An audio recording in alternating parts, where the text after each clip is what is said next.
작년에 제가 어느 미국 목사님의 설교를 듣고 너무 감동이 되어서 부활절 때 좀 여러분과 함께 나눈 적이 있습니다.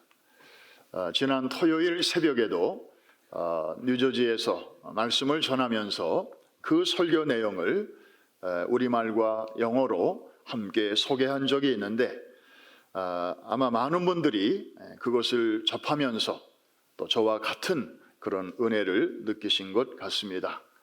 혹시 놓치신 분들을 위해서 오늘 이 아침에 먼저 그 목사님의 설교를 잠깐 나누기를 원합니다. 그 제목은 It's Friday, but Sunday is coming 이라고 하는 오늘은 금요일, 그러나 주일이 오고 있습니다 라는 그런 제목의 설교입니다. 다 소개할 수는 없고 그 중에 몇 부분만 나누겠습니다. 금요일입니다. 주님은 갈보리 언덕을 향해 오르십니다. 걸음마다 피는 흘러내리고 그의 육체는 지쳐서 자주 쓰러지고 그의 영혼은 우리 죄 때문에 짓눌렸습니다. 그러나 여러분, 이제 겨우 금요일입니다. 주일이 오고 있습니다. 금요일입니다. 군인들이 주님의 양손에 대못을 치고 십자가에 박습니다. 주님의 양발에도 대못을 치고 십자가에 박습니다. 그리고 그들은 죄 없으신 주님을 다른 범죄자들 사이에 높이 세웠습니다. 금요일입니다. 잠깐 한 가지 중요한 사실이 있습니다. 주일이 오고 있다는 사실입니다. 아멘 하십시다. 금요일입니다. 제자들은 낙심에 빠졌습니다. 도대체 왕으로 오신 주님에게 무슨 일이 생긴 거야 하면서, 반면에 바리새인들은 서로 기뻐하고 있습니다. 왜냐하면 그들이 의도한 대로 모든 일이 잘 되어가고 있었기 때문입니다. 그러나 그들은 한 가지 모르는 일이 있습니다. 오늘은 단지 금요일일 뿐이며 주일이 성큼성큼 다가오고 있다는 사실을. 금요일입니다. 주님은 십자가에 달리셨습니다. 아버지에게서 주차 버림받은 어린 양, 혼자 외로이 죽음을 마주하고 계십니다. 과연 주님을 구원해 줄 이는 아무도 없어 보입니다. 그러나 금요일입니다. 주일이 오고 있습니다. 금요일입니다. 희망은 사라지고 죽음의 권세는 승리했고 죄가 모든 것을 삼켰으며 사탄은 승리의 미소를 짓고 있습니다.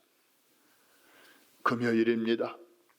주님은 무덤에 묻히셨고 로마 군인이 단단히 지키고 섰고 큰 바위로 입구를 막았습니다.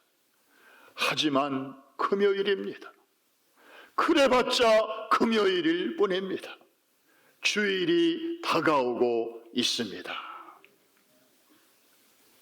이제부터는 저의 설교로 이어집니다. 사랑하는 성도 여러분, 우리에게도 금요일이 있고 주일이 있지 않습니까? 금요일은 언제나 힘든 시간입니다. 어려움이 닥칩니다. 이게 아닌데 왜 이런 일이? 의심과 회의와 질문과 갈등이 일어나는 시간이 바로 저와 여러분의 금요일입니다. 예수님의 생애가 금요일로 끝났더라면 얼마나 슬플 뻔했습니까? 그런데 어둡고 슬펐던 금요일이 지나고 부활의 새 아침이 밝았습니다. 여러분 기뻐하십시오. 사망 권세 깨트리시고 우리 주님 주일 아침에 부활하셨습니다. 주님이 부활의 첫 열매가 되심으로 우리의 나중 부활도 확증해 주셨습니다. 여러분 부활이 있음을 믿으십니까? 천국이 있음을 믿으십니까? 영생이 있다는 사실을 확신하십니까? 세상에 이런 좋은 소식이 어디 있습니까? 이런 굿뉴스, 복음 밖에서는 어디서 우리가 들을 수 있습니까? 여러분, 제가 다시 한번 선포할 때 여러분 믿으시면 아멘으로 응답해 주시기를 바랍니다. 부활이 있습니다. 천국이 있습니다. 영생이 있습니다. 아멘으로 응답하신 분들에게 은혜가 있을지어다. 복음의 그늘이 바로 여기 있습니다. 이 그늘이 사랑하는 모든 프라미스 가족들을 오늘 부활절 아침에 덮어주시기를 주의 이름으로 축원합니다. 특별히 금년에 사랑하는 가족을 먼저 주님 품에 보낸 우리 교우들에게, 그 가정과 식구들에게 포근하게 감싸 주시기를 주의 이름으로 축복합니다. 부활절 설교는 길 필요가 없습니다. 그래서 오늘 설교는 아주 짧게 마치려고 합니다. 우리는 지금 두 부활절 사이에 살고 있습니다. 첫 번째 부활절은 예수님이 부활하신 날, 그리고 두 번째이자 마지막 부활절은 이제 우리가 부활하게 되는 그날. 하나는 과거에 있고 또 하나는 미래에 있습니다. 우리는 그 두 사이에 지금 끼어서 현재를 살고 있는 것입니다. 그렇다면 between the two Easter, 이 두 부활절 사이에 사는 우리는 하루하루를 어떤 마음으로 살아가야 하겠습니까?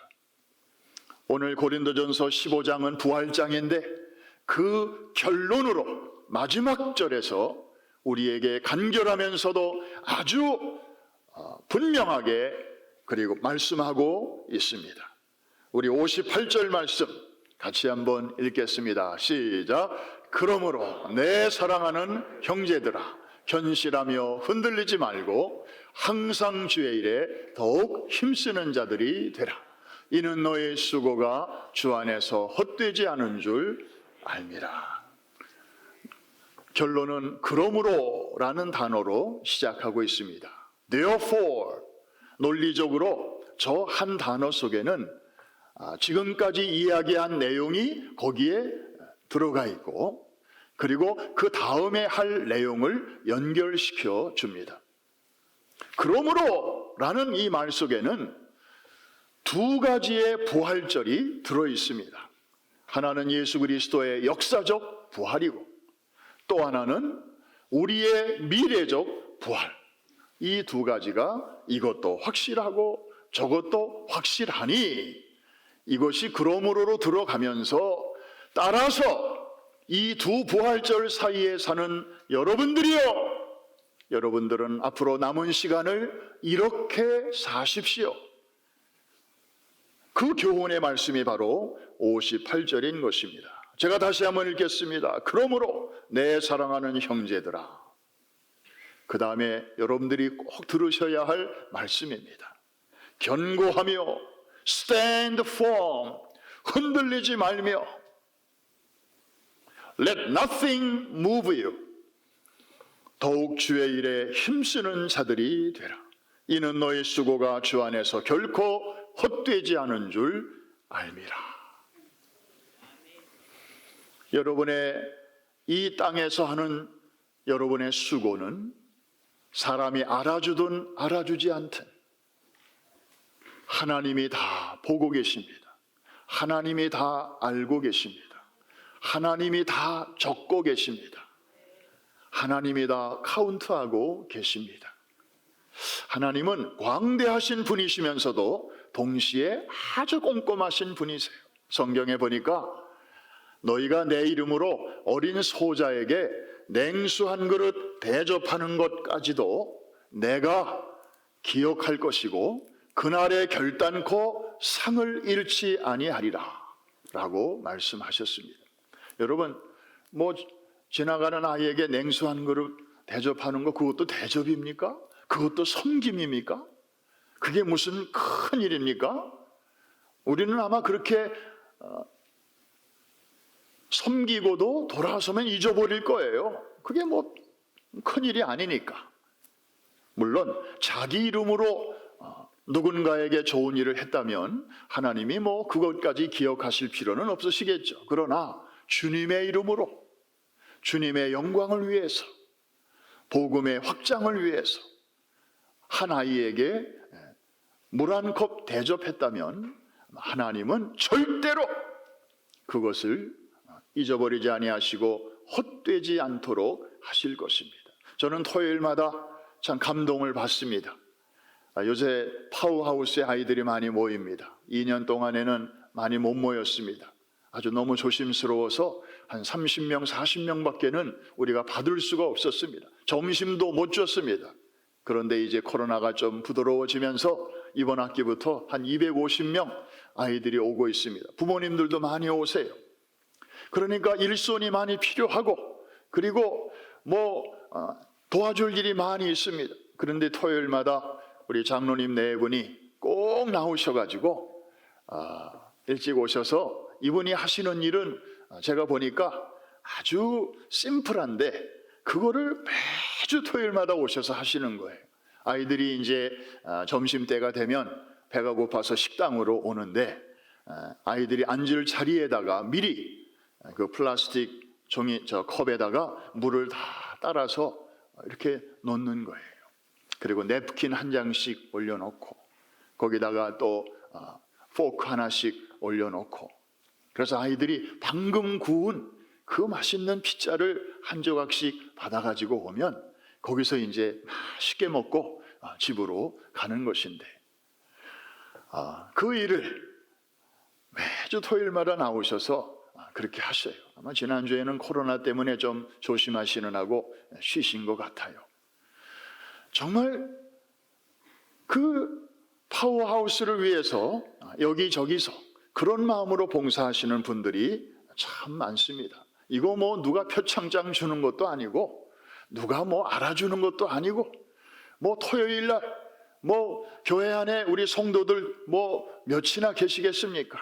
그런데 주님은 어린 소자에게 냉수 한 그릇 대접한 것까지라도 결단코 상을 잃지 아니하리라. 여러분, 아마 여러분이 지금 주의 이름으로 하시는 수고와 그 헌신은 그거보다는 대부분 다 큰 일들일 것입니다. 기관 여기저기서 정말 큰 일들을 맡아서 수고하시는 분들 너무너무 많이 계시잖아요. 여러분, 그렇게 사람 보기에 사소한 것도 하나님이 헛되지 않다고 말씀하시는데, 여러분이 이 땅에서 주님의 이름으로 감당하시는 모든 수고, 그날에 하나님께서 칭찬과 영광과 존귀와 상급으로 반드시 갚아 주실 줄로 믿습니다. 부활장의 결론이 이렇게 그러므로로 시작해서 이 땅에서의 수고를 격려하시는 하나님의 말씀으로 끝나고 있습니다. 여러분, 바깥 세상은 지금 위드 코로나를 외치고 있습니다. 코로나가 처음에 터졌을 때만 해도 성급하게 사람들은 포스트 코로나를 대비하자 뭐 이런 말들을 했는데 지금은 그런 말들이 쏙 들어갔어요. 어느 언론에서도 그런 표현 잘 안 써요. 코로나가 종식되기는 글렀구나. 다들 이제 깨달으신 것 같대요. 이게 계속 변종이 생기면서 그냥 독감처럼 계절에 따라서 또 새로운 놈이 오고, 또 그러면 또 뭐 필요한 백신도 좀 개발이 되고 치료제도 또 나오고, 그러면서 이게 계속 돌아가는구나. 그래서 그런지 사람들은 이제 너나 나나 위드 코로나 시대가 왔다고 말을 하고 있습니다. 그러나 여러분, 우리는 그 사람들이 말하는 그것을 우리가 이해하면서, 그러나 거기에 파묻혀서 코로나에게 위축되어서 우리가 살아서는 안 되는 사람들입니다. 우리는 부활하신 그리스도를 모시고 사는 하나님의 왕의 자녀들인 줄로 믿으시면 아멘 하십시다. 예수 그리스도는 코로나보다 위에 계신 분이십니다. 모든 것 위에 뛰어나신 분이 바로 예수 그리스도이십니다. 세상은 with 코로나를 말하고 있지만 우리는 with 크라이스트를 선포해야 될 줄로 믿습니다. 물론 우리가 예수 믿는 사람이라고 해서 코로나를 그렇다고 무시해도 좋다는 말이 아닙니다. 우습게 여기면 안 됩니다. 걸립니다. 다칩니다. 항상 조심하며 살아야 합니다. 그러나 여러분, 눈에 보이지도 않는 그 아주 미세한 바이러스를 우리가 지난 2년 동안 얼마나 의식하면서 살았습니까? 저는 가끔 부끄러울 때가 있습니다. 정말 바이러스는 그렇게 24시간 동안 우리가 겁내고 조심하고 두려워하고, 그래서 교회도 겁나서 못 나가고 집에서 예배드리고, 그 바이러스를 그렇게 의식하며 사는 우리가 정말 보이지 아니하시는 주님은 그만큼 의식하며 살고 있는지, 믿음의 선진들은 보이지 아니하시는 주님을 보는 것처럼 하면서 살았다 그랬습니다. 정말 우리에게는 그런 믿음이 지금 살아있는지, 코로나는 의식하면서도 부활하신 주님을 우리가 그 정도만큼도 의식하지 못하고 산다면 우리는 이 다음에 주님의 얼굴을 어떻게 보려고 하는지. 사랑하는 성도 여러분, 우리가 코로나를 열만큼 의식했다면, 나와 함께 하시고 나를 위하여 죽으셨고 나를 위하여 다시 살아나신, 그리고 세상 끝날까지 우리를 결코 떠나지 아니하시는 부활하신 주님은 100만큼 의식하고 살아가시기를 주의 이름으로 축원합니다. 코로나를 100만큼 의식하고 살아왔다면 부활하신 주님은 1000만큼, 아니 10,000만큼 더욱 의식하고 그분 앞에서 살아가시기를 주의 이름으로 축원합니다. 그래야만 살 수 있는 세상이 왔기 때문입니다. 견고하며 흔들리지 말며 더욱 주의 일에 힘쓰는 자들이 되라. 주님의 부활이 확실한 것처럼 우리의 부활이 확실할 것이며, 우리의 부활이 확실한 것처럼 여러분의 이 땅에서의 수고가 결코 헛되지 아니할 것도 확실하다. 이것이 오늘 고린도전서 15장을 통하여 우리에게 주시는 하나님의 메시지입니다. 잘 달려가십시오.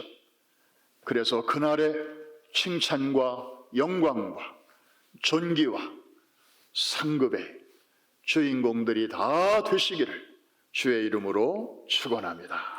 축복합니다.